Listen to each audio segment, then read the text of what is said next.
ಬಬಲಾಶ್ರಮದಲ್ಲಿ ಸುರಕ್ಷಾನಲ್ಲಿ ಹೆಣ್ಣು ಮಕ್ಕಳನ್ನ ಇಟ್ಕೋತೀವಿ. ಅಲ್ಲಿ ಪೂರ್ಣ ಅನಾಥರು ಮತ್ತು ಏಕಪೋಷಕ ಮಕ್ಕಳು ಇರ್ತಾರೆ ಅಲ್ಲಿ.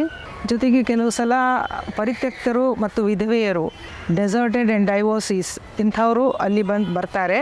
ಇವರಿಗೆಲ್ಲ ಆಶ್ರಯ, ಆಹಾರ, ವಿದ್ಯಾಭ್ಯಾಸ ಮತ್ತು ಉಡುಪು ಇದರದ್ದೆಲ್ಲ ಅವಶ್ಯಕತೆ ಇರುತ್ತೆ.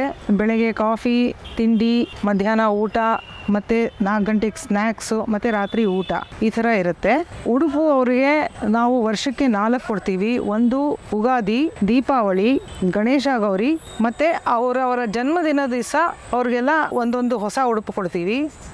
ವಿದ್ಯಾಭ್ಯಾಸಕ್ಕೆ ನಾವು ಅವ್ರು ಏನು ಓದಬೇಕು ಅಂತ ಅವರನ್ನು ಎಲ್ಲ ನೋಡಿ ಮಾತಾಡಿ ಎಲ್ಲಿವರೆಗೂ ಅವರು ಹೋಗಬಹುದು ಅಂತ ನೋಡಿಕೊಂಡು ಅವರನ್ನು ಆ ದಾರಿಗೆ ಅಂಥ ವಿಷಯಕ್ಕೇ ಕಳಿಸ್ತೀವಿ ಕಾಲೇಜುಗಳಿಗೆ.